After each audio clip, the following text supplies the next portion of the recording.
Okay.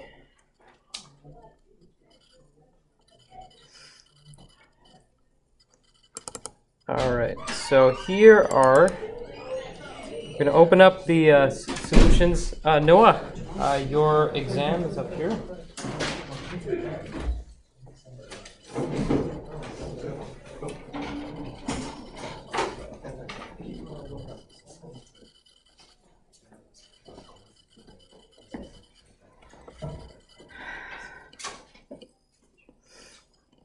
Okay, so here we go.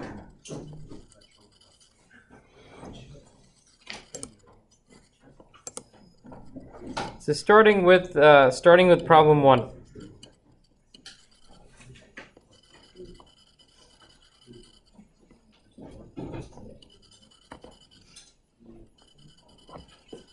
All right. So here is how I actually designed the test. Just if you're curious.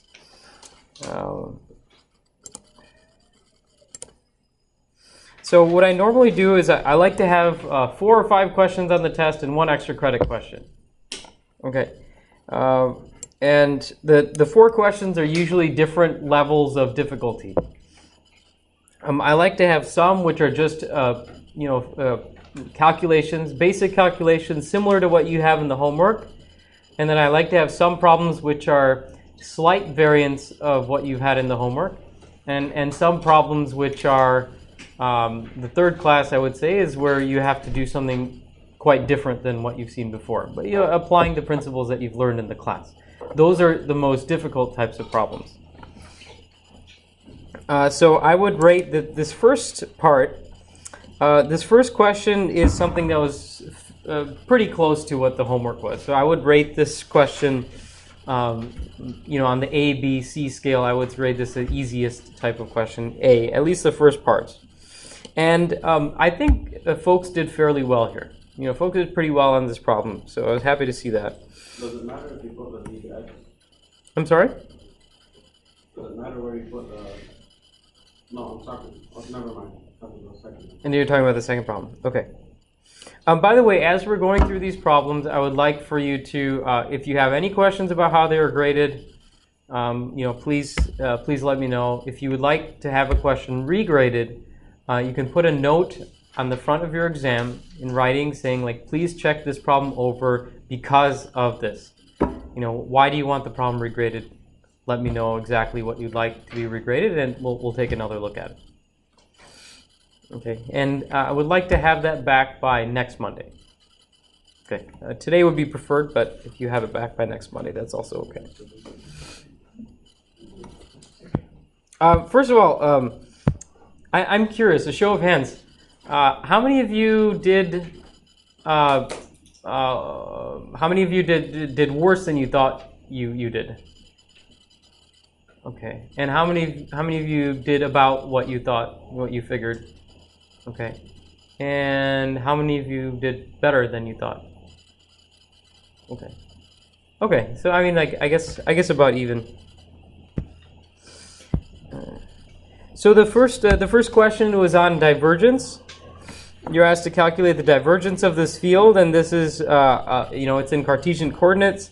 So the divergence formula is you multiply the gradient operator by the vector field, and you do the dot product here.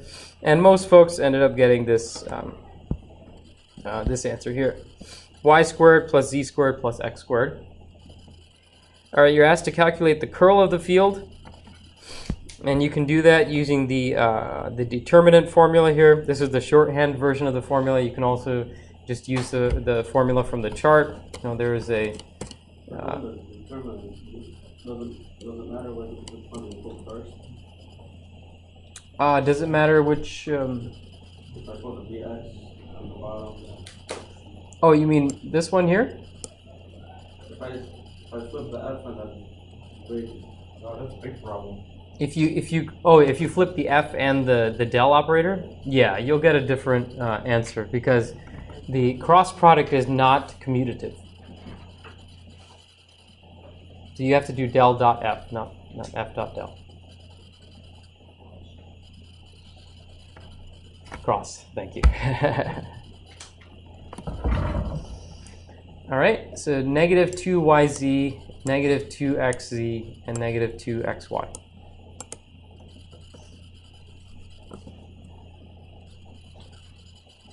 Part C, calculate the total outward flux in the unit cube.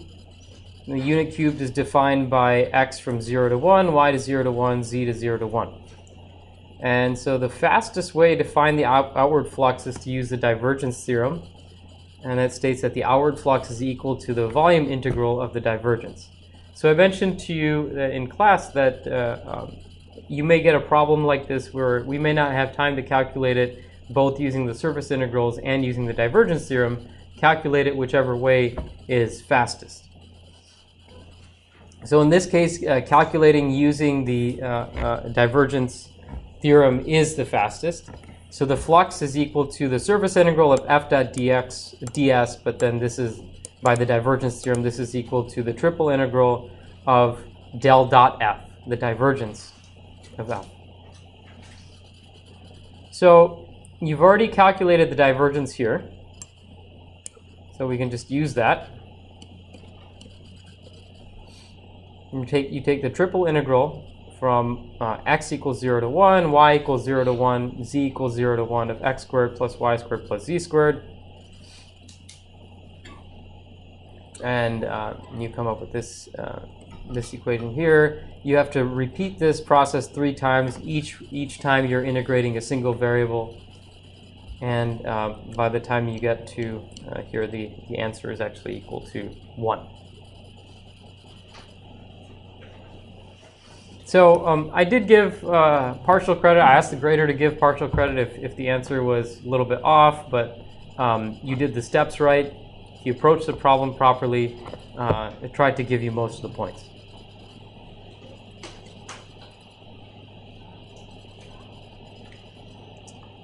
Are there any parts of this problem that we would like to go over in more detail? So in terms of difficulty, how did everyone find this problem? Okay, how about, I want to hear from other folks too, like, you know, the folks who had difficulty with this problem, what did you have difficulty with? Yes? Yeah, what I messed up on was the part C. Mm-hmm. I worked really hard. I was required to find what the function is. So I read it as calculate the total outward flux in unit cubes with those coordinates, but I don't have f, so just find what f is. Oh. That's how I had the same issue, but then I saw on the top the F. I see. I didn't even look back at that. The rest of the problems, and that's I got 4 points off because I thought there was no f. Did you put everything in terms of f? Everything else is there. Everything else is correct. Class is all correct. But I thought of a random function that I was trying to figure out f. It took a lot of my time. I was like, what is that? What is that? And I wasn't looking back. Yeah, that took a lot of time for me too. I had to go back at the end and then I figured it out after I went. I never figured that out. Oh. That's -4 right there. Okay. Yeah, that one. I don't know if I could make a change about that one, but because the first line of the problem does say that this is all with the vector field. Which, looking back, it makes sense. It makes sense, yeah. At the time, I'm like, I'm pushed at that. I'm like, where's F? Where's F? I wrote down what is F. So then, this example of something where, you know, you understand the material, but maybe like the pressure of the test, It's you know, really- kind of. I have everything there, and I Yeah. got -4. Because the way I understand partial credit is if I have the process there, maybe something's wrong, but I have everything else correct. That would make sense. Okay. So I would So if you had 4 out of 5 taken off, yeah, I wouldn't say that. you in can, class. you know, you can show me after class if you'd like for it to be regraded. You can put a note on the front there. Awesome. But like, my interest in going through this with you all is to find out, you know, where, you know, if there is something that you're struggling with that I don't understand, that I have the opportunity to understand that. Okay. Calculate the circulation around a 2D square on the unit square on the xy plane. Use whichever method you choose. Again, I'm telling you here that you know, you could use, in the case of finding the circulation, as you know, there's 2 ways to find that. There's one way is to do the line integral of f dot dl, and the second way is to use the Stokes theorem and to take the surface integral of the curl dot ds. So which of these methods do you think is going to be easier in this problem? Use the Stokes theorem. Why is the Stokes theorem going to be better for this problem, Elena? Less steps, right. If you do the line integral, you're going to have to do 4 different integrals, one on each edge of that square. And if you do the curl, or if you do the Stokes theorem, then you're going to just have to take a double integral on the surface of this square. It also helps with previously calculated del cross f as part 2. Exactly. So you've also calculated, as Isaac mentioned, you've already calculated the curl in part B. So you're already halfway there. So we already calculated the curl. So at this point, what you have to do is to find ds. Whenever you have a problem like this, okay, the surface integral of del dot f dot ds, the way that I suggest that you approach these problems is to break it up into the parts and figure out what each part is. Okay. Rather than directly plugging everything into the integral, you can do that when you start feeling comfortable with it. But if you want to do it very methodically, step by step, you say, okay, first thing I'm going to do is figure out what ds is. Then I'm going to figure out what f is and what del dot f is. Unfortunately, we've already figured out what del dot f is. But we have to figure out what ds is. So if we figure out step by step, what is the definition of ds?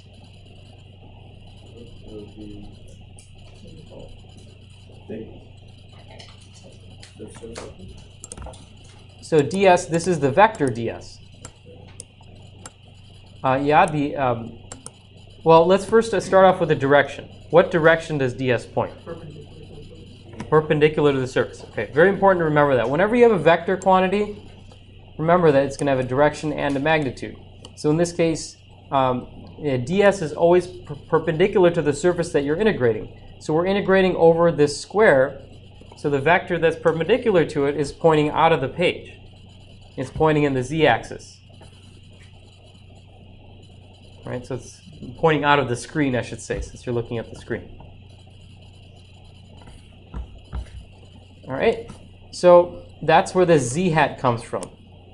And the magnitude of it, the ds is the magnitude is going to be a differential area.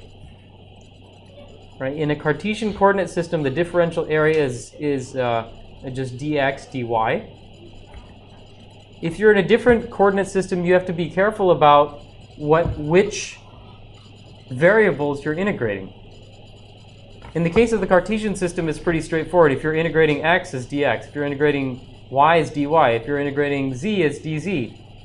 But if you're in a different coordinate system, cylindrical, spherical, you have to think about what that differential area is going to be. For example, in a cylindrical system, if you're integrating through r, what is going to be your corresponding differential length element for r?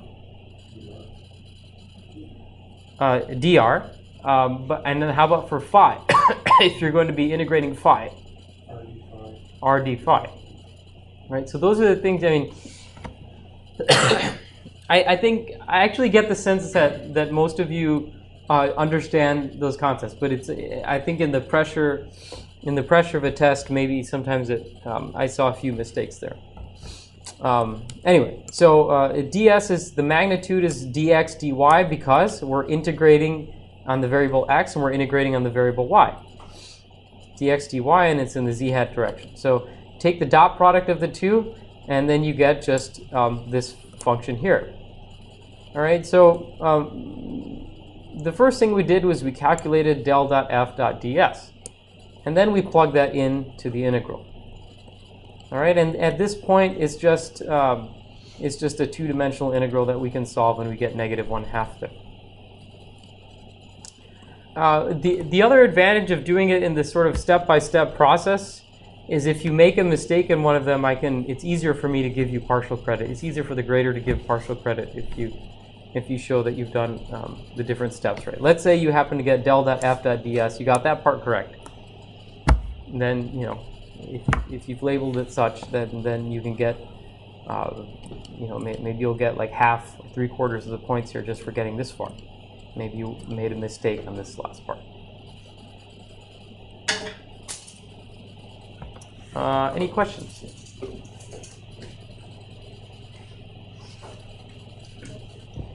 All right. Going to the next part here. All right. This was one of the harder problems. In fact, I think that in my view, this was the toughest problem on the test. What did you all think of this problem? It was. So I didn't like the way it was, especially the stadium, one like graph. Okay. Like, I couldn't tell if it was above, the point was above something, or it was part of the 2D. Oh, It's a half sphere. Half sphere, Yeah, right? but the thing is that with the sphere coordinates, I couldn't really tell. You know what I'm saying? It was you weren't sure if the. like something come off the page or. basically- Oh, I see. I That's see. why I got lost at. So that's why. I was kind of- Saying I see. point P is at the origin would have helped because Yeah. you can't tell is this point how far up out of the page is it? Yeah, is it? You know, you have this half. And That's what he's saying. If you have a half sphere and you look at it like this. that's when the question I asked you, I said, is this really 2D or 3D? It's hard to tell based on. Yeah. It is drawn in 2D. Yeah, I didn't. It's drawn in 2D. Yeah, That's what actually confused me because, and also like the axis, they're saying it's X and Z and Spirit. trying to. Oh, the fact that the y-axis is not there. Is that Yeah, might be a little It's confusing? only on the one. Okay. It's only on one coordinate, you know. Let me make a note of that. I don't know how to.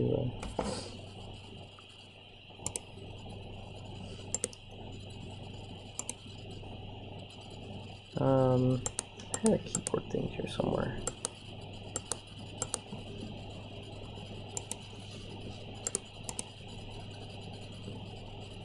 There we go. Okay, I'm just gonna make a note for myself here.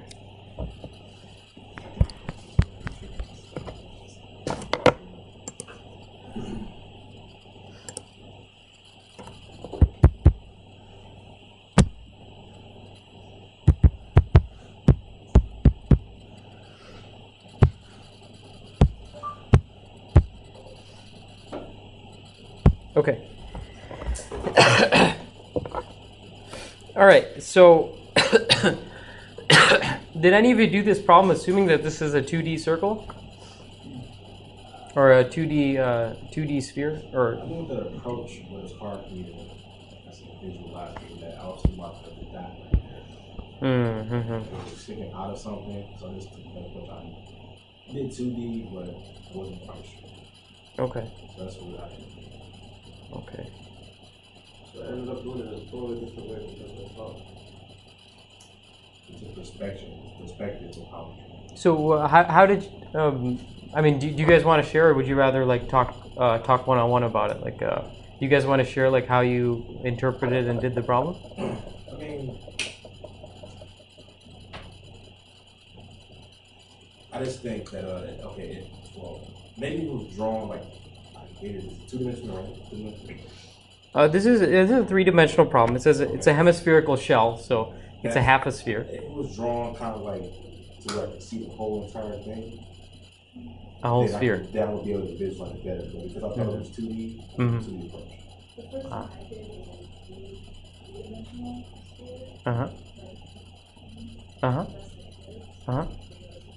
So you could visualize that. Yeah. Right, would help. Okay. So I would That's find what it. it's about. And then it's like, it's not a shell, like, okay, it's completely out there, but it's out of the surface trajectory, so it's like 2D trajectory. There has to be. It has to be a surface. Process. Yeah. Yeah. Okay. So maybe that is something that we can work on maybe in our problems. Is like the first step is like drawing some kind of diagram. Yeah, I apologize if me putting the diagram here ended up being more confusing than it was helpful. maybe if the diagram wasn't there, it would be more helpful. But nonetheless, let's work from this point. Now that I understand like what some of the confusion was. So this problem was intended to be. And it was intended to be very similar to the ring of charge problem that you have in the homework, but it's in spherical coordinates instead of cylindrical coordinates. All right, if you all recall, there was I'm not going to bring it up here, but there's the problem that you had in the homework looked something like this, where you had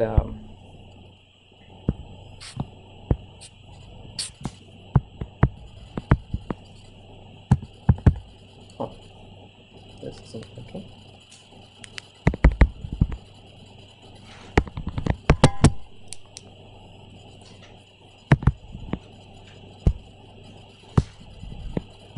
Oh. Okay. Interesting.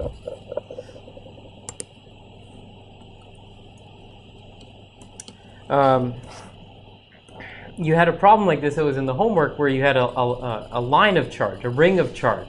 And in order to find the total electric field at that point, at an observation point, you had to add up all the contributions. So this is the same type of problem here. So this is a sphere, or a hemisphere, half a sphere, and this is your observation point P. This is at the middle of the origin. Okay.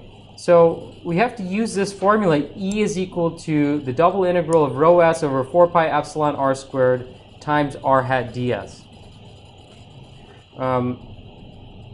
Just for reference, where's the electrostatics one?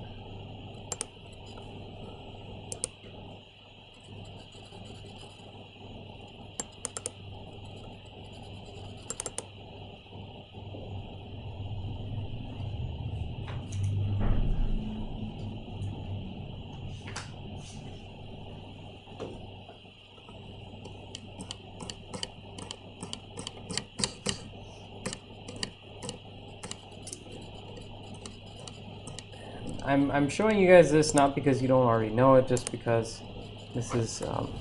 I think it's important that you have a problem-solving strategy for every problem. Okay? You have to kind of go down this flowchart, or go down a flowchart that you have established in your own head. How do you solve the problem? Okay, this problem is asking you for the electric field. If it's the electric field, then you're either dealing with discrete charges, a charge distribution, or you're given the voltage, and then you're asked to find the electric field. So this is obviously a charge distribution. You have a spherical hemisphere of charge. And so in this case, you would ask yourselves, do you use Gauss's law or do you use Coulomb's law? These relationships are essentially integral forms of Coulomb's law. So which one, can we use Gauss's law in this case? Why not? We don't have symmetry. So I did see a few folks who tried the problem trying to use Gauss's law, but in this case the symmetry does not hold in that case. You cannot use this. It would be nice if you could, because it would really simplify the problem, but not possible in this case. So you have to use the double integral equation, because you have a surface charge, 1 over 4 pi epsilon. All right.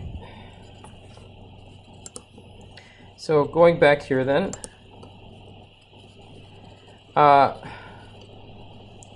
this is the equation. Now we have to break this down into what these parts are. These are the hardest types of problems. I feel like these were some of the toughest problems that students have had to deal with in the entire class, in the entire semester, actually. So you have to define what r hat is, and you have to define what r is. Okay, r is the vector from a point where the charge is to the observation point. All right, so what we have to do here is we have to imagine that we have to do this integral, right? So we are integrating over this entire surface of charge. All right. So let's first ask ourselves, what is going to be the two variables that we're going to integrate in this case? If we're integrating over a sphere, what are the two variables we'll integrate? Phi and theta. Phi and theta. I did see a lot of folks who were integrating, who integrated r. So if you're integrating r, then you'd actually be integrating from the center to the outside. So that would be a different surface. That would be a circular surface. But you're asked to integrate along a hemisphere. So if you're along a hemisphere, you have to integrate around the sphere. So that's in the phi direction, and then across the azimuth, and that's the theta direction. We'll get to the limits again in just a second. All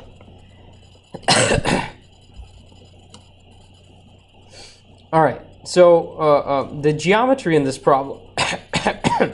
Excuse me. Suppose you're at some spot on that sphere, and we call that spot O. I'm going to zoom in here for a second. The vector connecting O to the origin P is this vector R, and that R points from here to here, points from O to P. All right. Now, your cylindrical coordinates, in your spherical coordinates, this is the angle theta. Theta is measured from the z-axis, going down from the z-axis. All right, so your observation point is at some angle theta from the z-axis. So that's your theta variable. This vector here is r. What is the magnitude of r going to be?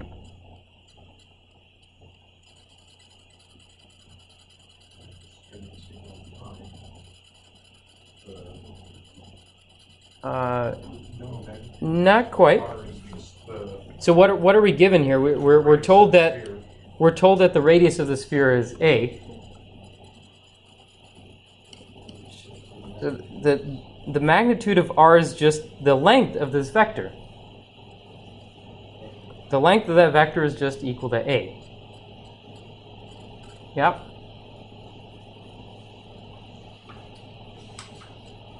All right. So the length here is a. And this leg of the right triangle is a cosine theta. So this coordinate here, and then this coordinate here is a sine theta. Fix that here. Yeah, go ahead. The way that I looked at it, I looked at it as Cartesian. So all of the x and y vectors will cancel. So all I have is the z vector. And if you look at your substitution tables, we're given that a cosine theta or r cosine theta is equal to z. So that's why came to that conclusion using substitution tables. Okay, that's fair. Legitimate way to do the problem. And I think let me just explain the symmetry part to the rest of the class. When you do this line of charge, let me draw this up here.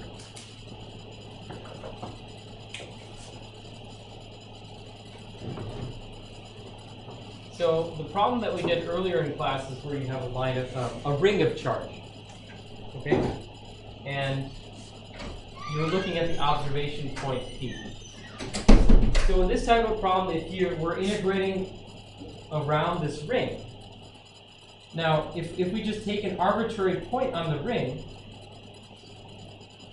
and we draw a vector from this point to here, this is the R.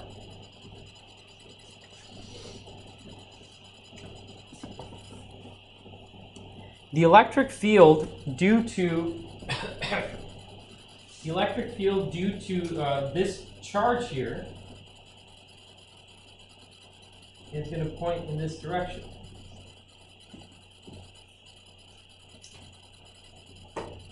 straight line.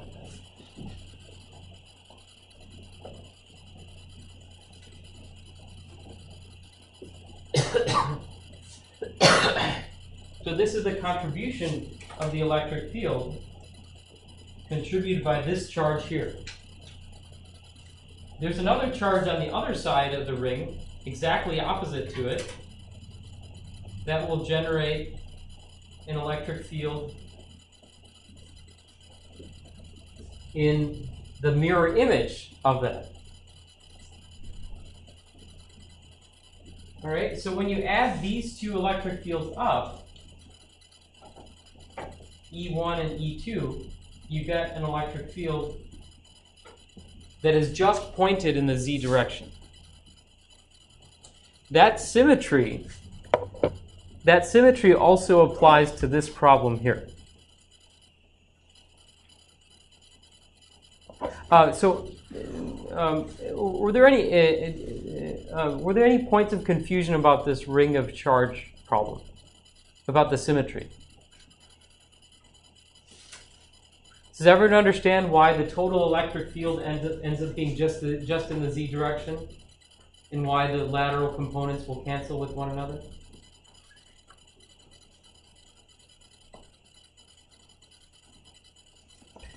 So in this problem, I'm going to just draw this here. So you have a hemisphere of charge, and you're looking at the field at the origin. So let's say you have a charge here. That charge is going to contribute some electric field, and that electric field will be pointed in this direction. A charge on the other side of the sphere will also contribute a field that's a mirror image.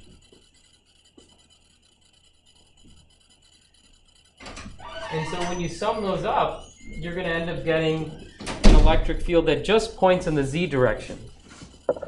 The lateral components of these fields, the lateral component of the field.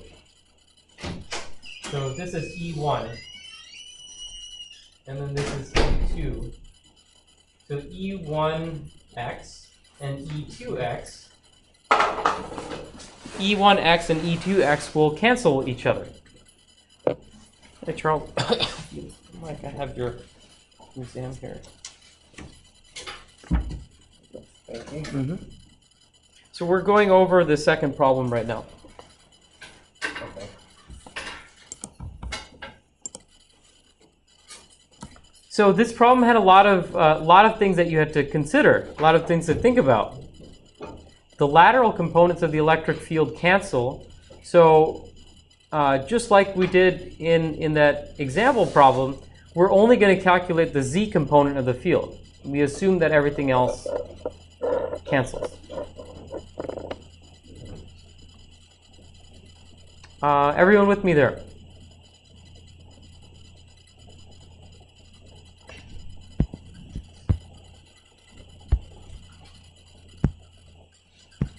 Please feel free to stop me if you have questions.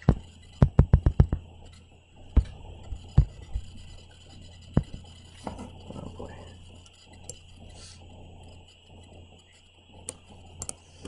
Okay. So then you go back to this equation here. All right, and some of you have done this. You know that this equation simplifies a little bit. R hat divided by the magnitude of r squared is also equal to r, the vector r, divided by the magnitude of r cubed. Because r hat is equal to r divided by the magnitude of r. So if you substitute that into r, then you just end up getting an r on top and then a magnitude of r on the bottom. So this, you get this equation here. All right. So we have to ask ourselves what we're integrating over. As we said, the two variables that we're going to integrate here is theta and phi. So if we integrate theta and phi, the differential areas are r squared, comes out to r squared sine theta d phi d theta. Is that heater again? All right. And since the radius of the sphere is a, this r is then equal to a. So a squared sine theta d phi d theta. All right, now getting back to that lateral symmetry question. Due to symmetry, we expect that the lateral electric fields will cancel, similar to the ring of charge problem that we did in class. Therefore, the electric field will only have a vertical component, and we only need to consider the z component of r. The z component of r is r sub z is equal to negative a cosine theta z hat. This was a key step to figure out. You figured this part out, then you're generally in pretty good shape. That are equals. So you want to find the z component of r, so r sub z. And I'll just go back to this diagram here. This was r. R is the vector connecting the location of the charge to the observation point. So the r can be broken up into two components, the lateral component, the r component, or the z component. The z component is right here, a times cosine of theta. Because the length of this is a, and so the length of this leg is a cosine theta, and it's pointing in the z hat direction, it's pointing down, so it's pointing in the negative z hat direction.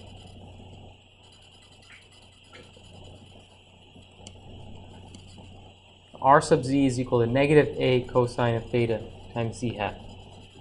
This was the hardest part about the problem, figuring this part out.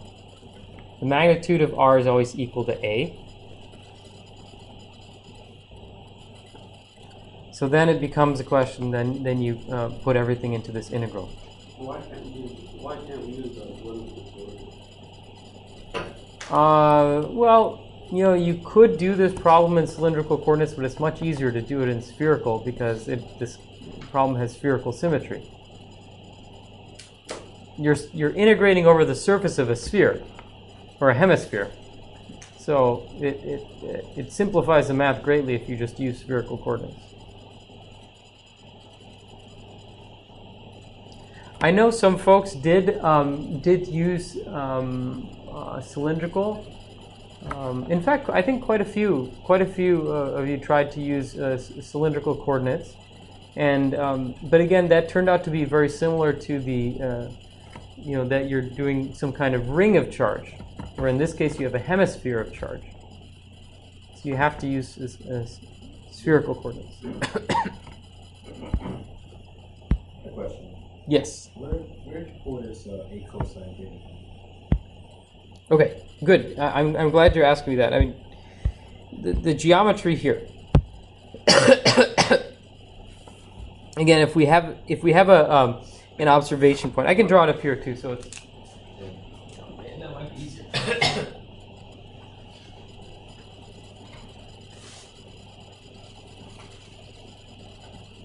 All right, let's say this is the origin. You have a let's say we have some charge here, and we want to figure out the electric field contribution from that. So r points in this direction, right? That's the r vector, and that this r vector has two components. It has a lateral component and a vertical component. We're interested in that vertical component because ultimately the electric field, we know that the electric field is just going to be in the vertical direction. All right, so in order to find the vertical component, you just draw a triangle here, this. And this angle is theta in spherical coordinates. And this angle here, this has a length of a, because a is the radius of the sphere.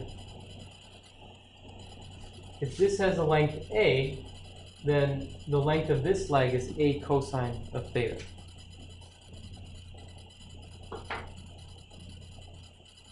So why is that? Well, cosine of theta is adjacent over hypotenuse. And if you multiply that by the length of the hypotenuse, then you'll get the length of this length. What's the top line? The top line will just be a sine of theta. So that's where those two come from.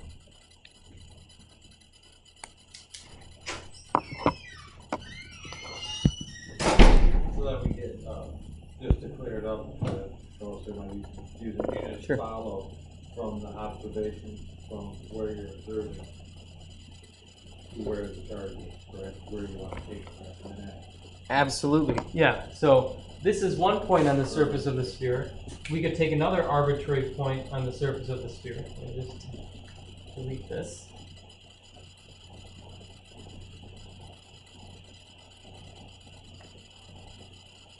So we could take another arbitrary point on the surface of the sphere and draw that r vector from there to the observation point. And the same geometry holds.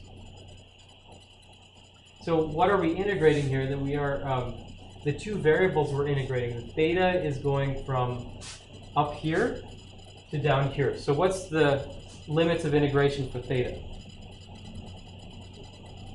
It's going from here all the way down Put pi half over 2 the is 0. sphere.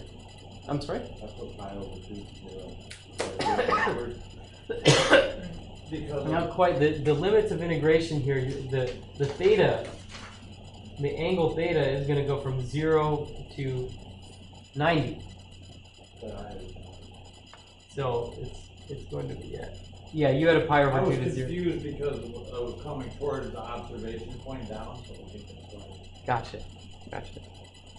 If you did it from pi over 2 to 0, you'd end up getting the same magnitude, you just have an opposite sign. So the theta variable is to cover the hemisphere, you have to go from 0 to pi over 2. And then the phi, what's going to be our limits of integration for phi? 0 to 2 pi. Because we need to go all the way around the hemisphere. There's a lot of three-dimensional thinking here.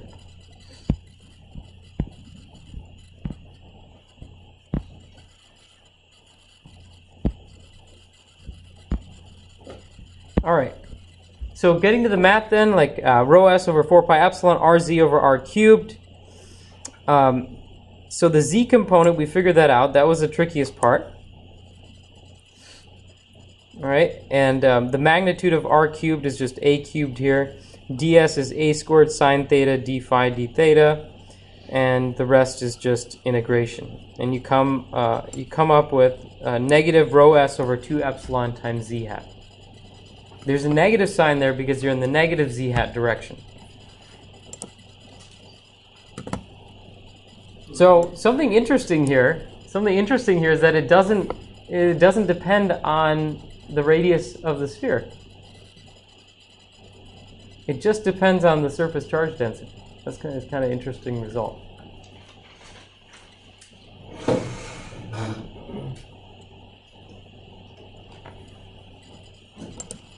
Didn't you say theta should be from 0 to pi over 2?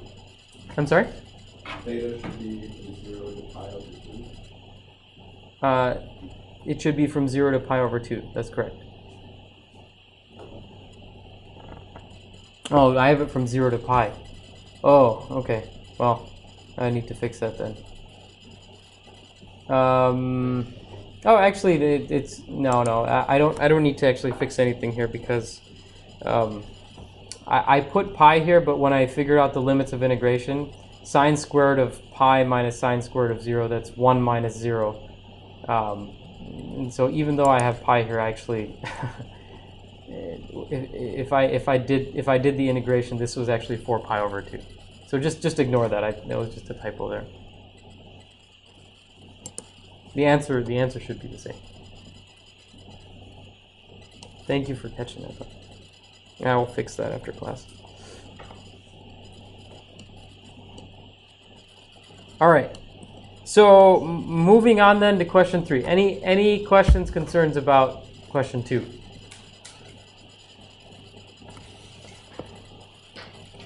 Like I said, I honestly think that these are going to be the toughest types of problems that you have in this class. these integral type problems.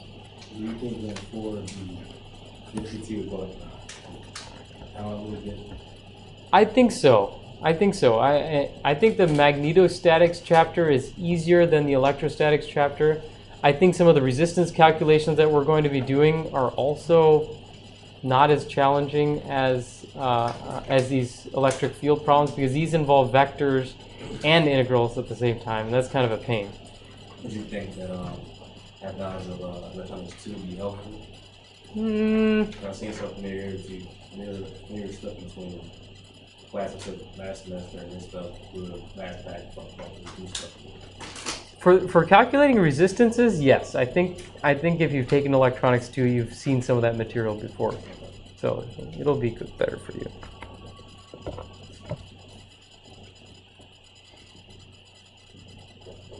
Okay.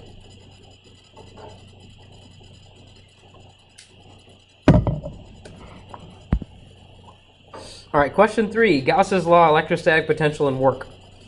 So in this problem, this was also intended to be sort of not too much work, because I know you all had limited time on the exam. So this turned out to be more of like a conceptual question. I sometimes like to give short answer questions on the exam. This one, it appeared that you had to do some calculations here, but really wasn't too much. It was more like just short answer. So you're given 3 points here, and you're given an infinite line of charge. Using Gauss's law, the first part is to show that the electric field at a distance r is E equals r hat rho L over 2 pi epsilon r.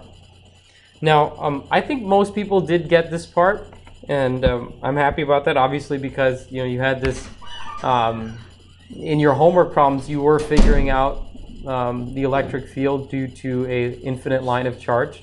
We did that example in class 2, and I'm actually just giving you the answer here. I just want you to show how to do it. All right. So when you're dealing with Gauss's law type problems, remember Gauss's law is is this part of the flow chart. If you have a charge distribution and there is symmetry, then you can use Gauss's law. All right, so that's what we're doing here. Oops.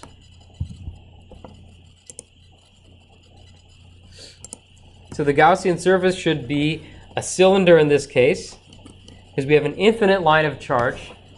If we have an infinite line of charge, we want a surface where the electric field is going to be uniform everywhere on that Gaussian surface. So if you have a long line, the only type of volume that you could draw around that line, where the electric field will be the same everywhere on that surface, is a cylinder. All right, and when you apply Gauss's law, this is Gauss's law.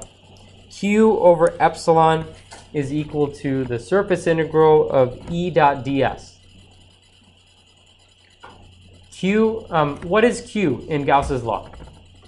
It's the total charge Inside of the surface.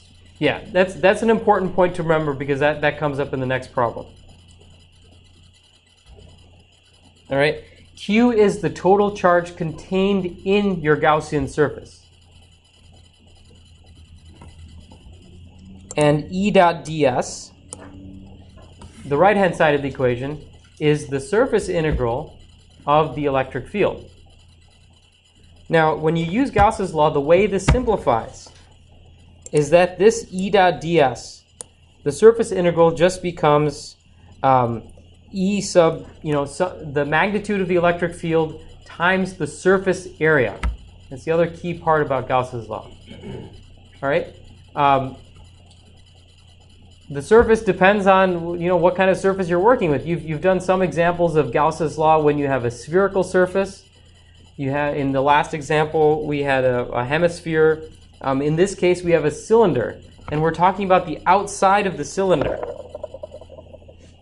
Right? So the surface area of the outside of a cylinder like this, that's the diameter times the height.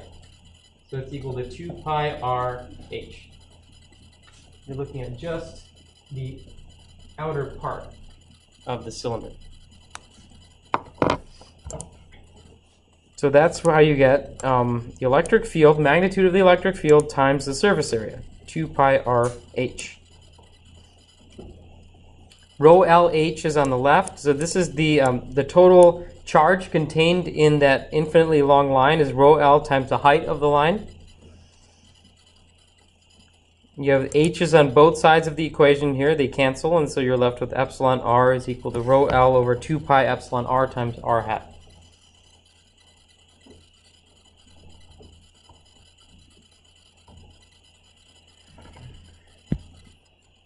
So what I was basically looking for here is that you show that you know how to use Gauss's law to arrive at this answer.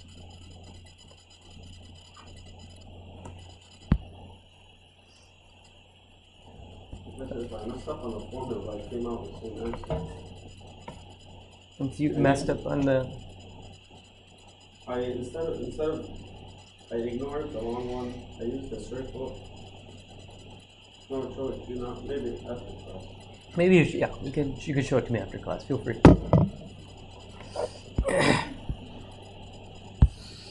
Okay, part B. Calculate the difference in voltage between points P1 and P2, defined in cylindrical coordinates. So this one was supposed to be, kind of a standard voltage type problem. Excuse me. All right, so when you're finding voltage, here are the three parts of your spread, your three possibilities, your flow chart. Do you have discrete charges in this problem? No, you have a charge distribution. Do you know the electric field? Yes, I gave you a formula for the electric field. So this is the way to go. I also gave you a charge distribution. If you wanted to, you could actually go this route too to figure out the voltage. But, as the more problems you do, you see you become accustomed to, which part of the flowchart you should use. In this type of problem, you're asked to find the potential difference between two different points. All right, so when you're asked to find the potential difference, usually the easiest way to do that is to take a line integral of E dot dl.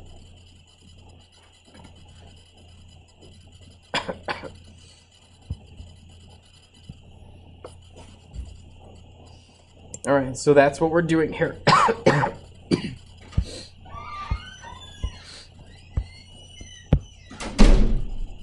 So we're asked to find the potential difference from P1 to P2. All right, now according to the electrostatic potential difference formulas, V2 minus V1 is equal to the negative integral from P1 to P2 of E dot dl. Again, whenever you have a line integral like this, figure out each part separately. Figure out what E is. Figure out what dl is. Figure out what your limits of integration are. Do it step by step. So the first thing we're doing here is we're plugging in a value for E. That's the electric field that we found in the previous part of the problem. Notice that the electric field points in the r hat direction. I don't know if everyone can see that. All right, so the electric field points away from the wire. dl. All right, you're moving from a radius of 1 to a radius of 2. So in this diagram, you'd be moving from here to here. All right, so that is the radial coordinate, right? You're going away from the center of the, you're moving away from the origin, and you're in cylindrical coordinates, so that's your radial. You're going in the positive r hat direction. So if you're moving in the radial direction, the differential length element is dr times r hat. That's this part here. All right, so we figured out E, we figured out dl. And now we're going to put in our limits. We're going to find this dot product here, but we're also going to find our limits of integration. We're going to be integrating from 1 centimeter to 2 centimeters. R is equal to 0.01 to R equals 0.02 to get you from 0.1 to 0.2.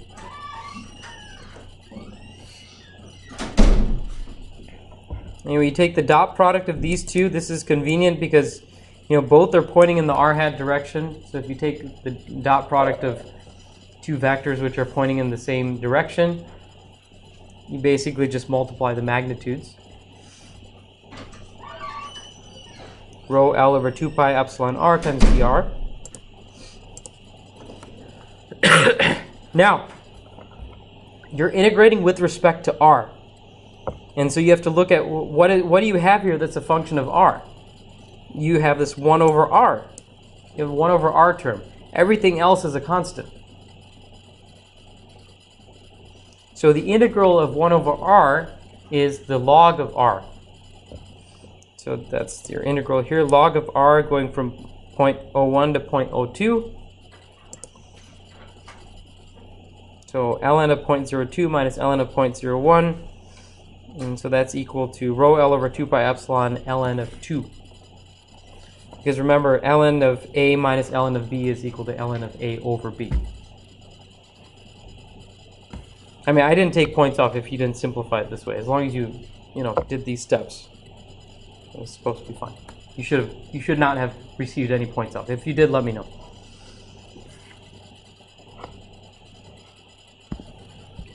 Okay. Calculate the amount of work required to move a 10 microcoulomb charge from P2 to P1. These are the types of problems that if you already know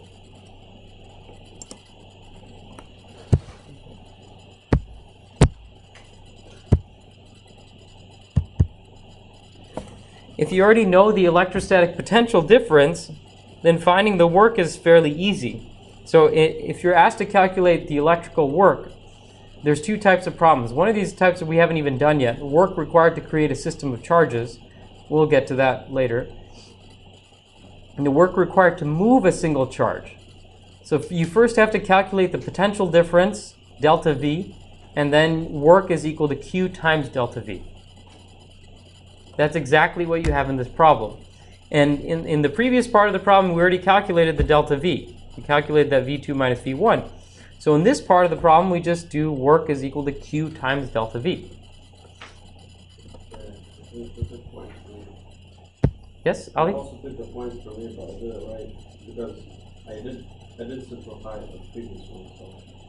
Okay. Yeah, please. Let's chat about it after class. Happy to regrade if needed. Calculate the amount of work required to move a 10 microcoulomb charge from P2 to P1. Work is equal to Q delta V. All right, the delta V you already found in the previous problem. Rho L over 2 pi epsilon ln of 2, and multiply that by the 10 microcoulomb charge.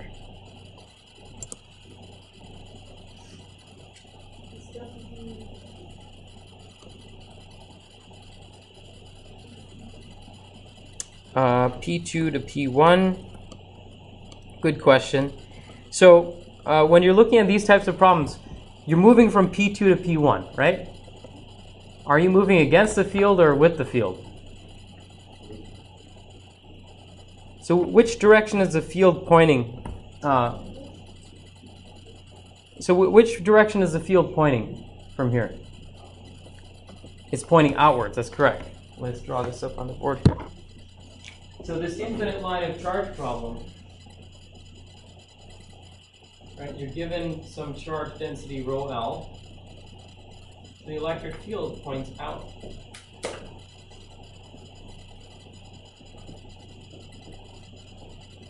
Okay. And so you're asked to find the potential difference from P1 here to P2. And you're asked to calculate the amount of work you would require to move a 10 microcoulomb charge from here to here. So if you're careful with your positive and negative signs when you do these equations, more power to you. That's great. But I also think it's a great idea to actually just think about it intuitively. Are we moving this positive charge? Are we moving it with the field, or are we moving it against the field? We're moving it against the field. So it's going to take some muscle to push it against the field, right? You have to put some work into it to move it against the field. So the amount of work that's required to move from P2 to P1, it's going to be a positive number, because it takes some work to push it against that field. Conversely, like if you were to move in the opposite direction, that's going to require negative work. So if you're moving a 10 microcoulomb charge in the opposite direction, that's going to take negative work. Well, you might be asking, well, what's negative work? How can you do negative work? It means that it'll give off energy, or energy will be converted. Or, and another way to think about it is that it will be spontaneous. If I had this charge here and I just let go, it'll move away on its own, right? Because the electric field is pushing it away from the middle of the line.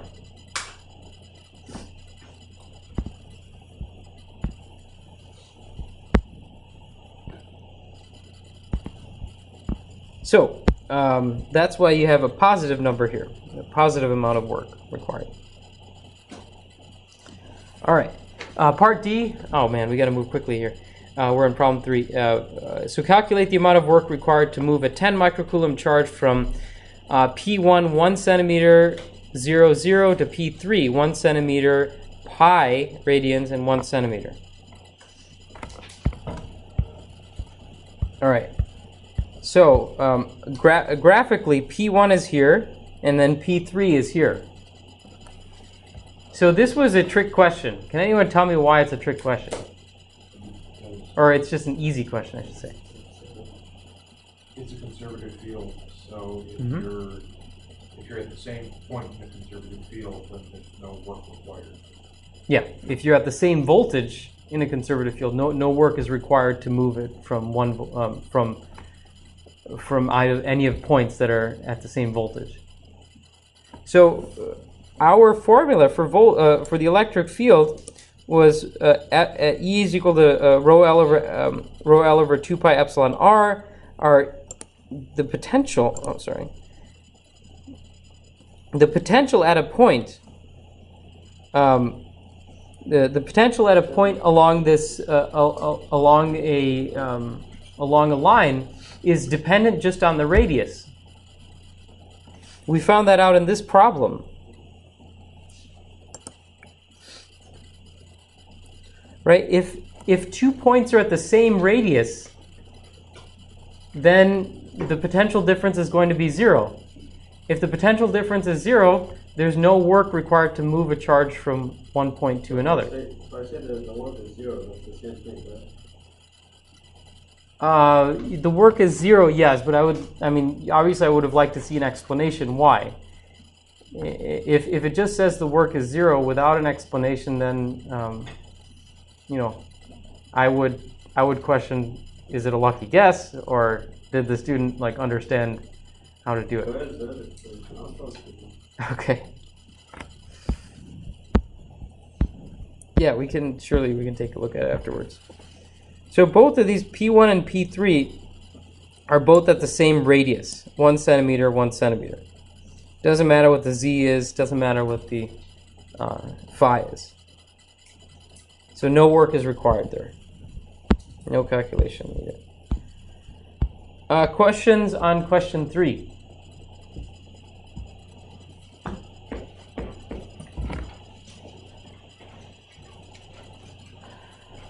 Okay. All right, question 4.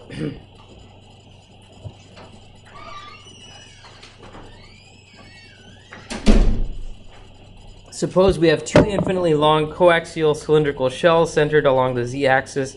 The inner shell has a radius r equals a, surface charge density rho SA. Outer shell has a radius r equals b, surface charge density rho SB.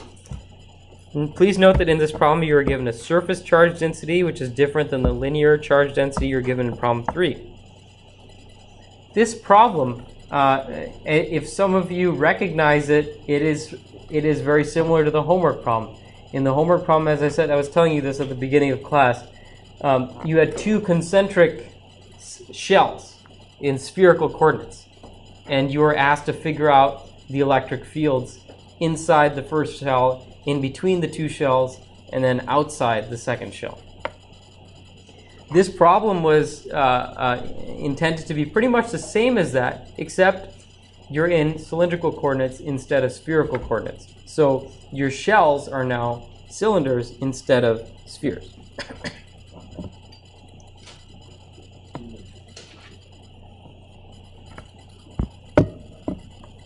So one of the things that I mentioned, again, at the beginning of class that I noticed that happened is that some students were using the spherical equations for this problem. In other words, you may have felt, or you may have interpreted that, oh, this problem is identical to the homework. But I wanted you to see that this was a slightly different geometry.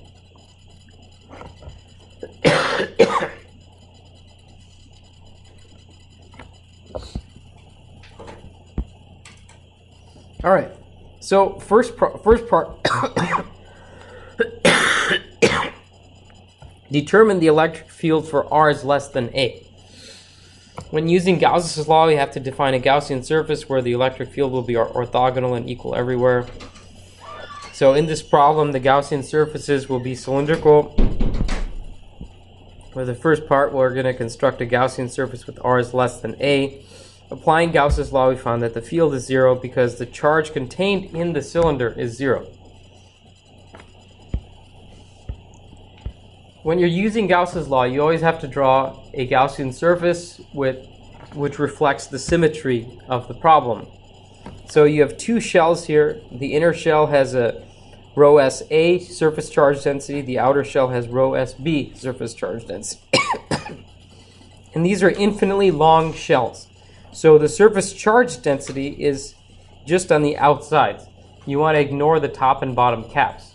Number of people actually included charge on the top and bottom caps, but I gave some pretty generous partial credit for that because it did show an understanding of the problem. But in order to arrive at the answer, you wanted to ignore that.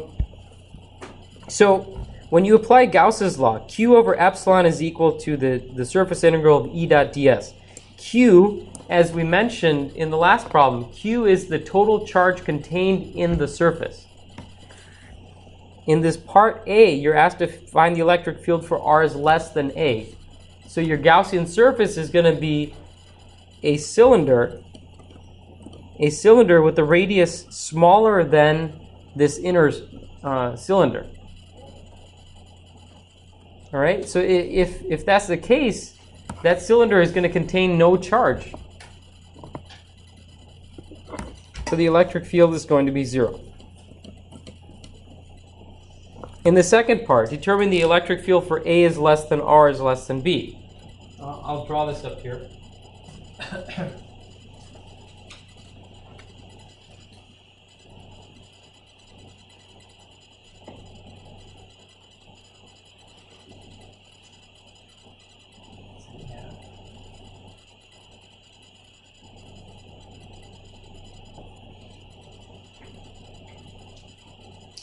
So this is the inner one. This has a radius A. And then I'm going to draw the outer one. That looks something like this.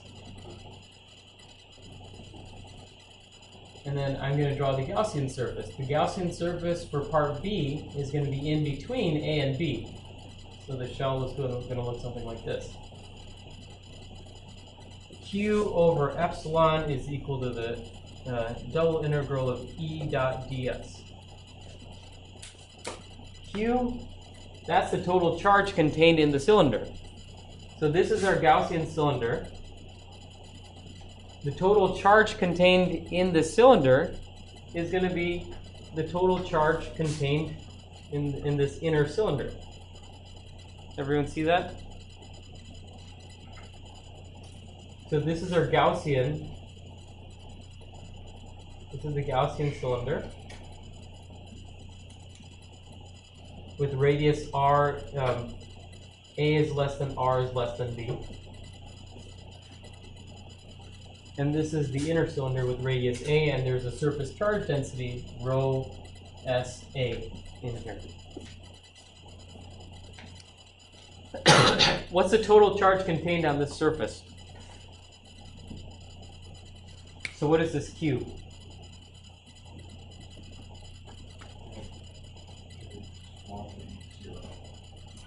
I'm sorry? The radius is smaller than A. Sorry.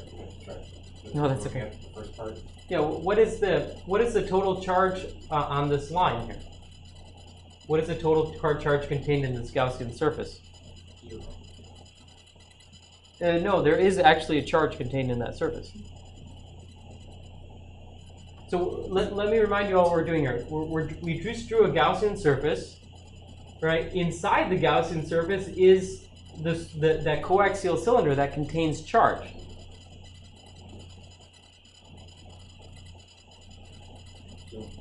So I see a lot of folks here scratching their heads. If it contains a phase and it's rho as a 2 pi r h. That's correct. Yeah, it's rho SA times 2 pi r h. I see some folks that are not quite sure. So please ask questions if you're not sure about this.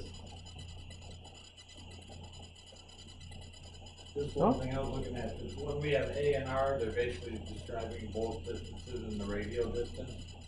And as we get to the final answer there, how we have our radius for our inner cylinder A is put at A, and R is obviously at the radius that we're looking at.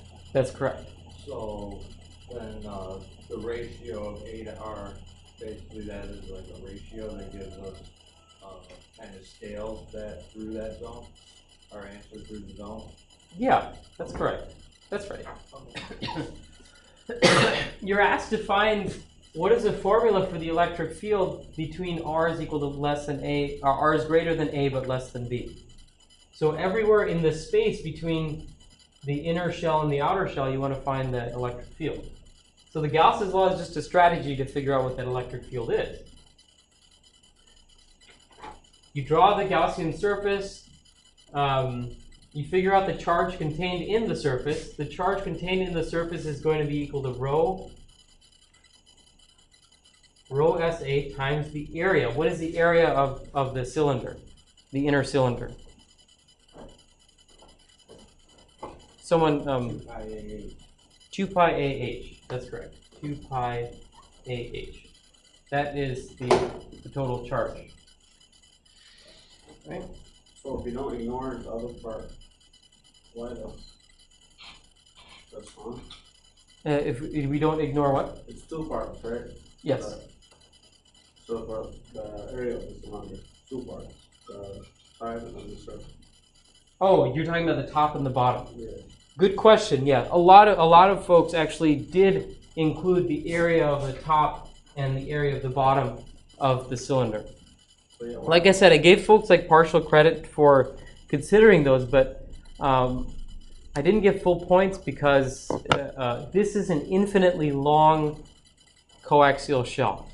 If you have an infinitely long shell, the area of the area of the surface on the outside is going to be much greater than the area of the two caps. but should we lose that point for keeping them? It's not enough. Yeah, I mean, like I took some points off because that's the approximation that you're supposed to do based on like what we've done in class prior. But I didn't take too many points off. I think that's pretty generous with those.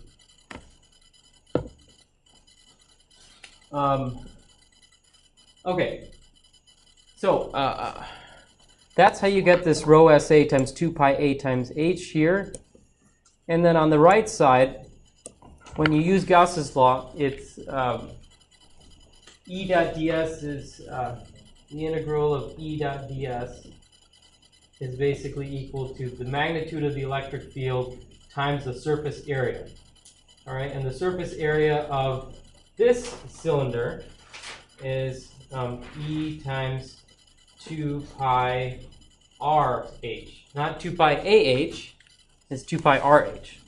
So then you end up getting epsilon ER is equal to rho SA times epsilon divided by epsilon times A over R. Now the last part was to find the electric field for R is greater than B. Same type of thing, except our Gaussian cylinder is now enclosing everything. It's enclosing all of the charge.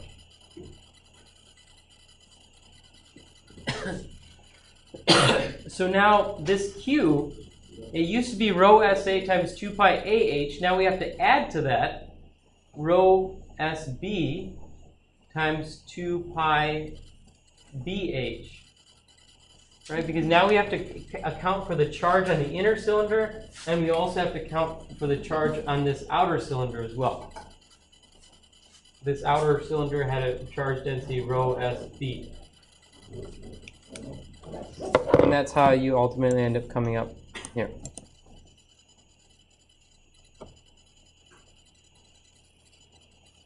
So I would have rated this problem 3. This was a question 4. I think this was a definitely not the easiest. It was in between a medium problem and a really tough problem. If you kind of knew how to do this based on the practice that you had with the spherical geometry and you just applied it to the cylindrical one, it was mathematically it wasn't that much work that needed to be done. Part D, sorry, I missed that. What is the relationship between A and B so that the electric field is 0 for R is greater than B? So this electric field formula has this in the numerator, rho SA times A plus rho SB times B. So if you want to make the electric field 0, this numerator has to be equal to 0. All right, so this equation has to hold true. So it happens when the total charge on the inner cylinder and outer cylinder are equal and opposite to each other.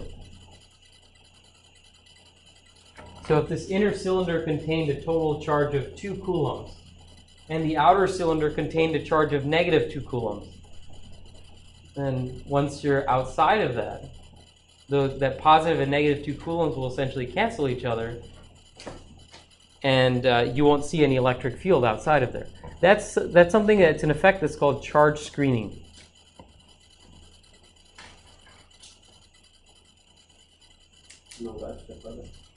I'm sorry? Yes. So we have 10 minutes. We have some time to go over the extra credit.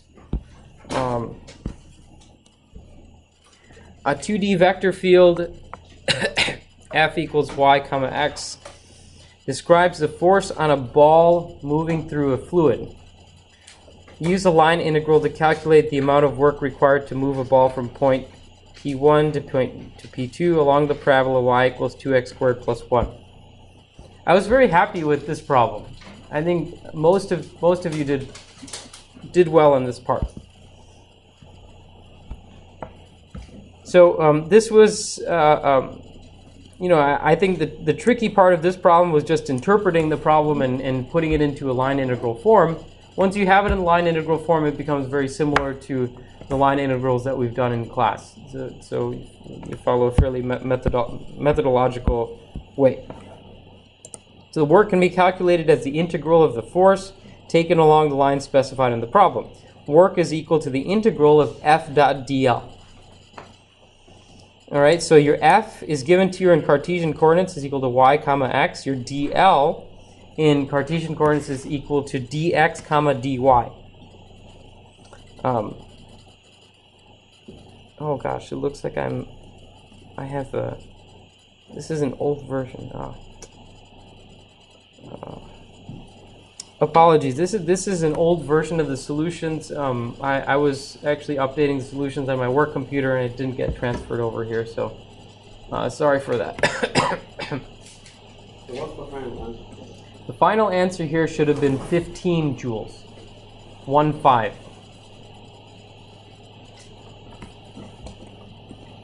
All right, and the way you set up the problem here that I had made a typo the first time I had done this. That's why I fixed it. This should just be dx comma dy, not x dx, y dy.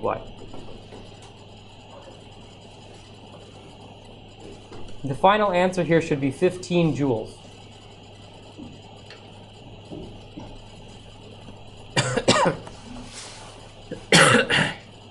All right, last part of the problem. Suppose we have a plane 2x plus 3y plus 4z equals 16. Find the unit vector normal to the surface in the direction away from the origin. Again, this was also a problem that I think that the people who tried it, I would say like 80 to 90% got this one, so that was good. The only thing that tripped them up, which is, I don't have this in my problem here too, again, I need to update this. There should be a negative sign there. Why? Yeah. I'm sorry? Why? So I asked you to find the unit vector normal to the surface in the direction away from the origin.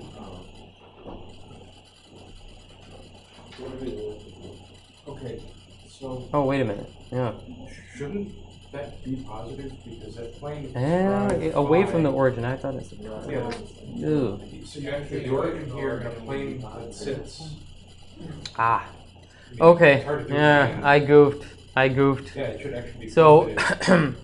anyone who put a negative sign there and gotten a point off, just bring it up, and I'll fix that. We can do it after class, or we could do it next week. The way you do this problem, this was intended to be actually a freebie. If you remember from class the equations for plane lines, there's a slide on it.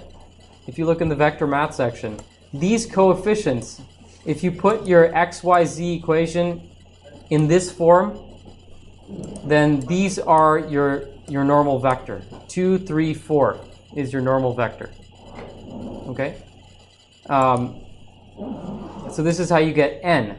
The question is asking you for the unit vector normal to the surface, not just n. So you have to take this and divide it by the magnitude, which is square root of 2 squared plus 3 squared plus 4 squared.